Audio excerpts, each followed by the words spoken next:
Hi everyone. Idania and I wanted to post our slides. This is the Morgue Family Department orientation session. We do have a mandatory advisement session that's going to take place for the Chemistry and Material Science on August 11th. And for Idania and her petroleum master students, you guys do have to meet with Dr. Ishagi. But we thought it would be helpful to post some slides here in an orientation session just in case you missed it or if you need to come back and refer to kind of what the policy and procedures are. So again, welcome again. We look forward to having you guys here in the fall. My name is Andy Chan. I'm the Director of Student Affairs, and I'm here with Idania. My name is Idania Takimoto, and I am the Student Services Advisor for the Petroleum Engineering Master students. Okay, so for our recorded session, again, keep in mind this is just mostly for our on-campus students. For the DEN orientation, we do have those slides available already on the GAP website, so you should see a link there. So for the DEN students, please refer to the DEN program orientation sessions. This is really meant for our on-campus student. But again, the degree requirements are extremely similar. Our agenda is we welcome you to USC. We're going to go over some important dates and deadlines. We're going to go over the degree requirements. We'll go over some of the more policies, procedures, and tips, and then we'll talk about advisement declearance. So again, welcome. I am Andy. I'm the Director of Student Affairs. I work with about 800 students, masters, undergrads, and PhD. I directly advise the Chemistry, Material Science, Materials Engineering master students, and all of our PhD students. And once again, I'm Idania Takimoto, and I'm the PTE Student Services Advisor. Okay. Our department is unique in that we do have faculty advisors, so unlike other departments where you contact really just with the staff advisors like myself and Idania, we do want you to contact with Dr. Shing, Dr. Gu, and Dr. Ishagi as much as possible. That's why they're there for. Keep in mind, again, for all of your electives, Dr. Shing for Chemical Engineering, Dr. Gu for Material Science, Materials Engineering, and Dr. Ishagi, Petroleum Engineering, need to approve those electives. So minimally, you do need to contact them when it's time to choose electives. They're also there for you for career advices, and generally, we do recommend you guys to seek them out. For the fall 2016 calendar, registration will continue, so as you guys come in, you'll begin to register, get declearances for your courses. The fall semester classes begin August 22nd. And September 9th is an extremely important date. That's the last day to add and drop a class. It's the last day to drop a class without a mark of a W on your transcript, and you'll be able to receive your refund. So, again, the department recommends all students to kind of have all of their courses settled before the September 9th deadline. Once you drop a class after September 9th, you may have a W on your transcript, and you're certainly responsible for the payment of the class. If you drop the class before the September 9th deadline, you're somewhat off the hook in the sense that you'll get a refund back. There's nothing on your transcript that's going to show if you ever taken the class. So we certainly recommend you to make sure you make a decision on your courses before the September 9th deadline. Here are some additional dates for the fall 2016 semester. You'll see that there's a November 11th highlighted date. That's the last day to drop a class with a mark of a W. Anything dropped or not completed after that date will result in the grade you've earned. So it's very important that you're very familiar with this date and that you make sure that you speak to your faculty advisor before you make this decision. We want to make sure that it's the right decision for you and your program. Right, so sometimes students ask Idania and myself whether it's good to have a lot of W's on your record, and certainly we do not recommend that. One, it's costly because you won't get any refund back, and two, it's going to show up on your transcript as a W, a withdrawal. Now, for students who we do recommend to take a W, if there's any sort of emergency that's happening, or you're doing so poorly on the class that it's either a F or a W, we certainly recommend doing a withdrawal. If there's one, W on your transcript, it really isn't such a horrible mark simply because you could explain, that semester I have a personal difficulty or challenge or, whatever reason it is. Now, if you have multiple W's, that might be a red flag. But again, W's don't count towards your GPA, so we do recommend taking that rather than getting an F in the course. Before you do make that decision, we do recommend you to come to speak to Idania and myself, and we could kind of guide you on the process and what it means for you. And you'll see that the last day of classes is December 2nd. You have a few days in between the last day of class and the beginning of finals for study days. The final exams run December 7th through the 14th. It depends on the schedule that's pre-assigned by the university. We really like to stress to our students that it's very important to make sure that you are very aware of these dates before you make any holiday travel plans. We don't recommend leaving before the 14th, just in case there's a change or something happens. You never know what could happen towards the end of the semester, so it's very much recommended that you hold off any travel until after the 14th. Absolutely. And in fact, the final exam schedule is based on the courses that you take and the time that you take the courses. It's already posted in the scheduled classes, as Adania shared with you. Sometimes our students will see or contact faculty members to see if final exam dates can be moved. Unfortunately, those dates are predetermined by the university, and faculty members cannot move those dates at all. So make sure you mark your calendars early and make sure you're aware of those dates from the beginning. Today we're going to go over our program reviews. We have a chemical engineering degree, a master's science in materials engineering, master's science in materials science. That's not available on DEN, but is available for our on-campus student, our master's science in petroleum engineering, smart oil field technologies, and the geoscience technologies. So let's start off with the master's science in materials science. The requirement is 27 units total. You have to have a GPA of 3.0 or above in order to graduate. Anytime you go below 3.0, you will be on academic probation. After 2 semesters of academic probation, you are subject to being dismissed from the program. So really keep an eye out on your GPA. That 3.0 mark is extremely important. That's a B average. You cannot graduate if you have below a 3.0. So 2.99, unfortunately, you will not be able to graduate. Now for the materials science degree, we have a very set core course requirement. That's 21 units. You have to take solid state, thermodynamics, diffusion, the crystals course, quantum mechanics, mechanical behavior, and then a chemical engineering modeling class. So if you are interested in this program, you have to take all 7 of those courses. Our courses are at 3 units each.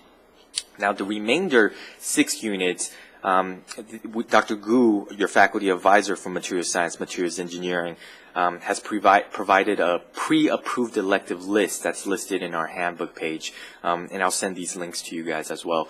For those courses Dr. Gu has already deemed acceptable, you could go ahead and take those electives that's outside our department. You only need to take 2 of them. If you want to take more core courses, that's certainly acceptable as well. Now, sometimes students will ask me if they could waive one of the courses or switch, take an extra elective if they have taken a course, somewhere else. We do not allow that in the material science program. So it's very much set. You have to take 7 core courses. There's no way around it. Okay. Oh, I think let me skip to the materials engineering one. Sorry, the slides may be a little bit out of order. Sorry. Yeah, so the materials science and materials engineering program is a 27 unit requirement as well. It's 3.0 GPA overall. 18 of those units must be in courses in materials science. The elective is remainder 9 units. Again, same thing with material science. The 9 units elective has, you have to go off of the pre-approved list that Dr. Gu has provided. You get an extra elective compared to the material science program. Now, in regards to the core courses, a core course in material science is essentially any course that's either cross-listed or housed in material science department. So if we go back and look at the list in the material science, you have the solid state, crystal classes. Anything that's listed MASC is considered a core course. Dr. Vashishta has a great material science 575 course. That's not a core course in material science, but that's considered a core course in materials engineering because it's MASC. So again, it's housed in the material science department. Another example is this fall, we have a thin films class, material science 599. That's not a core course in materials science, but it is a core course in materials engineering because it starts with, again, MASC, and it's housed in our department. So if you take 6 of those courses that are housed in materials science MASC, that's considered a core course in materials engineering, and you only need 6 of those. Now, the materials engineering is a far more popular degree in our department because you get 1 extra elective and you have the core courses are a lot more flexible as well. It's not necessarily you just have to take solid state or thermodynamics. So if you're a student who doesn't necessarily want to take thermodynamics, those traditional core course, materials engineering is the degree for you. 95% of our students eventually do switch over to materials engineering. And sometimes you'll hear me say materials science and materials engineering interchangeably. The reason behind that is, while the degree requirements are different, we actually consider the two degree as exactly the same. There's some history behind this. Materials engineering used to be a more practice major. Materials science used to be more theoretical based major. That's no longer applicable. In essence, the two degrees are really exactly the same. When employers or different schools, university contact us and ask us about the difference in the program when the students who go through a program apply for either jobs or a PhD, we really tell them that they're the exact same degrees. Again, the department and the university considers the two degrees exactly the same. One is not better than the other.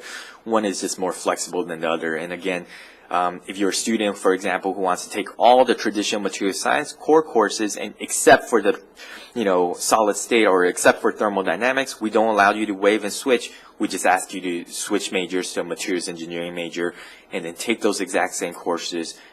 You could perhaps take extra elective if you like. Now, for the Master of Science in Chemical Engineering, it's a 28-unit requirement, 3.0 GPA. If you do not have a chemical engineering background, on your letter of admissions, you will see deficiency courses that you must take. Those are certainly a part of your requirement as well. It's not a part of your master's requirement, but in order to graduate, you do have to take those deficiency courses, and you can't really get out of them. We do have a seminar requirement that's for 1 unit. The DEN students are able to take a 1-unit directed research. The on-campus students are not. On-campus students are asked to take 550A for 0 units in the fall, and then 550B for 1 unit, and taking both of them fulfills your 1-unit requirement. You cannot take 550A without taking 550B. So again, those two courses, you have to take them 2 semesters, 2 seminars. I'm sorry, not 2 seminars, 2 courses, 2 seminar courses with multiple seminars throughout the semester for 1 unit. Now, the core requirement is 15 or 18 units, and they're listed: the modeling class, the thermo, viscous flow, mass transfer, kinetics, and heat transmission. So you see we separate the transport courses into 3 different courses. You could choose all 6 core courses, or you could choose 5 out of the 6. If you go for all 6 core courses, you can take 3 pre-approved electives. Keep in mind, all electives, again, have to be approved by Dr. Xing. What's approved for one student may not be approved for another student, so you must be very diligent about getting approval from Dr. Xing and copying me on it. If you go for the 6 core course, the 3 pre-approved elective could be in any department. So I have students who take all 6 core courses, and they want to take a pre-approved elective in computer science, and then another one in perhaps electrical engineering, and then maybe another one in biomedical engineering. And that's fine, as long as, again, those electives are approved by Dr. Xing. If you go for the 5 core course option, for example, if you said, I take a lot of thermal courses in the past, I want to waive out of the thermal, you can. You take the 5 core courses. You have to take 1 chemical engineering elective, so that could be a chemical engineering elective, maybe the 510 energy course that's offered this fall. If you take that 1 chemical engineering elective, that will replace that thermodynamics course that you try to get out of. And then the 3 pre-approved courses in a targeted area means that they're electives that have to be have a concentration. So, example of a concentration is energy. A student could take, again, let's go back to the example of waiving out of the thermal. They could take 5 core course, so all 6 core course with the exception of thermal, they take 5 core courses, 1 chemical engineering elective, for example, that the energy elective that's offered in the fall. Now for their 3 approved electives, as long as Dr. Xing approves, you would do a concentration in energy. It could be a petroleum course, a civil engineering course, and then maybe perhaps another course in petroleum. So that's okay, as long as Dr. Xing approves your concentration and the 3 electives. Again, I have to stress this. What's approved for one student may not be approved for another, so you have to make sure you get Dr. Xing's approval. Anytime you contact Dr. Xing for her approval, make sure you copy me in the email. This way I could put it in your student files, so when it's time to graduate, there won't be any confusion with the issue. So I'm going to go over the 3 different Masters of Science degrees we have in petroleum engineering. The first one that I'm going to review is the General Petroleum Engineering Master's Program, which is a 27-unit program. As with all degrees at USC, you are required to maintain a 3.0 GPA overall to remain out of probation. And you also need to have a 3.0 at the time of completion, or else you will be required to either extend your time here or speak to the faculty to see what your options are. The core courses for the general program are 18 units, and you can see that they're listed here.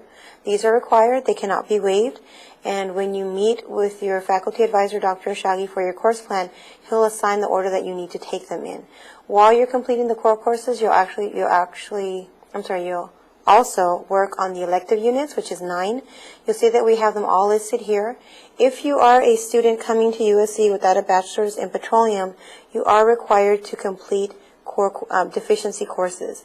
This year we are handling PTE 500 differently. PTE 500 is a course that covers math that is required for our program that you should be familiar with. We will be scheduling a test to see if you have the option to waive out of it. This is the only course where you're given that option. The other 2 degrees that we have, the first one is the Master's of Science in Petroleum Engineering Smart Oilfield Technologies. Both of the 2 additional degrees are 34-unit degrees. This one, once again, as with all degrees, you have to have a 3.0 GPA. You also need to complete the 15 units of deficiency courses if you don't have a bachelor's in petroleum. The difference you'll see here is that we have 4 additional courses that are required for this program. Your elective unit requirement is reduced to 4, so you can work with Dr. Shagi to see which courses you will be approved to take as electives, and we also have the same deficiency courses required. The last degree that we have is the Geoscience Technologies degree in Petroleum Engineering. Once again, this is also a 34-unit degree. You have 30 units that are of core courses. You'll see that the additional 4 courses are listed at the top, starting with 502, 503, 504, 505, and then we have the courses that are required for all our degrees. You will need to work with Dr. Shagi, your faculty advisor, on the 4 units of elective courses that are going to be applied towards this degree, and the deficiency courses are the same as for our previous degrees. Okay, we're going to go over some department tips, policies, and procedures. First up is the transfer credit. It is possible to transfer up to 4 units if you have graduate degree coursework that's not applied to a previous degree. So for example, somebody who came from another institution but did not complete their master's program may be able to transfer up to 4 units. Please keep in mind that it has to be approved by USC's degree progress office first, and then it also has to be approved by the department, which is Dr. Shing, Dr. Gu, and Dr. Shagi. We talked a little bit about changing majors before. If you're a material science student, changing majors to materials engineering. Again, anytime you're changing a major within the department, it's a little bit easier because we're working internally with our faculties. For material science students to switch to materials engineering, you simply just have to talk to me. Those are pre-approved. Just talk to me, and then we still have to complete the forms and the procedures. Now, if you're a student trying to transfer outside of our department, the first stop is always to talk to both Dania and I. And the next step would be to talk to the department where you're switching your major to.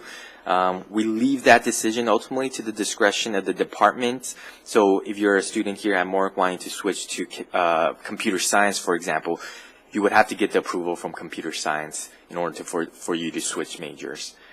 All coursework needs to be done here in the Viterbi School of Engineering. There may be some rare instances where we do have some approved electives in the Chemie department that's outside of the Viterbi, but that's very rare. For the most part, if you look at petroleum and material science, materials engineering, all coursework is done here in Viterbi School of Engineering. The electives, again, you must be extremely careful. They must be approved by your faculty advisor. The process is usually during mandatory advisement session for Chemie and material science. So for Chemie, during mandatory advisement session, Dr. Shing is there signing off declearance cards and approval forms. So that's how you could get approval. Outside of that, you could go ahead and email Dr. Shing and copy me in it. And then as long as she approves and responds all, I'll put that note in your file. For material science, those pre-approved are all listed in the handbook. If there's ever a course you want to take and you want it approved by Dr. Gu, you could email him directly and then copy me in that email as well. There is a difference between declearance and pre-approval. So Danya and I have to stress that again, is that declearance is department clearances that we put so that we can monitor the size of our classes and monitor who's getting into those classes. And then there's approval. So sometimes students could get into a course, for example, a civil engineering course or a mechanical engineering course without D clearances, or maybe you contact the department and you got a D clearance. That doesn't necessarily mean it's approved. So you have to do both. You have to get D clearance if it's applicable, and you have to also make sure those courses are approved. Sorry, go ahead, Ada. Oh, yeah. And go ahead to make sure you check your scheduled classes for planning purposes regularly. Again, the final schedules are already listed in the scheduled classes, so make sure you check and find out when your final scheduled dates are. Make sure you are very aware of those add and drop deadline, last day to withdraw deadlines. It is your responsibility to make sure you check those scheduled classes. Or for what's available and also the schedule. Make sure you check your USC emails regularly. If you need more spaces, please forward them to your Gmail account. That's where Idania and I communicate. And please note that once you activate your USC email account, that is where all our emails will be sent. We'll no longer send them to the email that's on the application, such as your Gmail or Yahoo. It will just be your USC email account. Okay, so again, we're going over the D clearance procedure. What is a D clearance? We went over previously. That's what we put in. It's called department clearance, so that students are taking the right classes. So in most material science classes, we don't have D clearances. So you could go ahead and register as long as you know it's approved. But a lot of our courses, like all the petroleum courses, all the chemie courses, have D clearance on there. That's because we don't want students from other majors to enroll in our classes. D clearance versus approval. Again, D clearance is what we put in to monitor the number and the size of our classes. Approval means your faculty advisor has approved for you to take that class. So just because you could get into a material science course, a petroleum student should not be taking that because Dr. Ishagi has not approved for you to take a material science course. So again, keep in mind, D clearances and approval are two different things. You sometimes need both. Sometimes there are no D clearances required, and then you could go ahead and get the approval and then enroll directly. And I just want to stress that the reason that we're mentioning this is because unless you have approval, it will not be counted towards your degree units. It will be considered a course you've taken on your own. This is something that we really want to make sure you're aware of because it's very important that you know that every class that you have approval for, we need to have a record of that, either email, well, preferably email, because that way we can put a copy in your file, and that way when it's time to do your degree check at the end of the program, everything is confirmed and approved.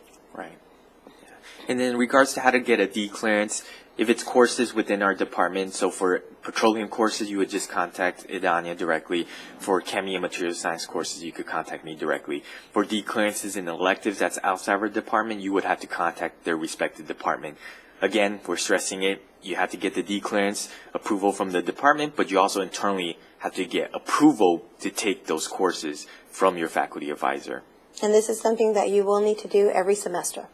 So just remember that the ones that have D clearance requirements, petroleum is every semester that you need to get D clearance. As Andy mentioned, some of his courses don't, but it's best for you to check when you're looking at the schedule. If there's a D at the end of the section number, you need to request D clearance. Okay, and we just want to again thank you guys for taking the time to review these slides. Hopefully you will be in orientation so that this is just a little review for you. Again, if you're a DEN student, please make sure you review the DEN specific slides as well. We look forward to having you here in the fall, and we're very excited. And I just want to mention one more thing. You have received an email from Andy and I about the dates for the mandatory advisement. Please make sure you are here. If there is a specific situation where you can't make it, please send us an email. We want to know where our students are in the progress of registering for fall. But other than that, welcome, and we'll see you soon. Thank you.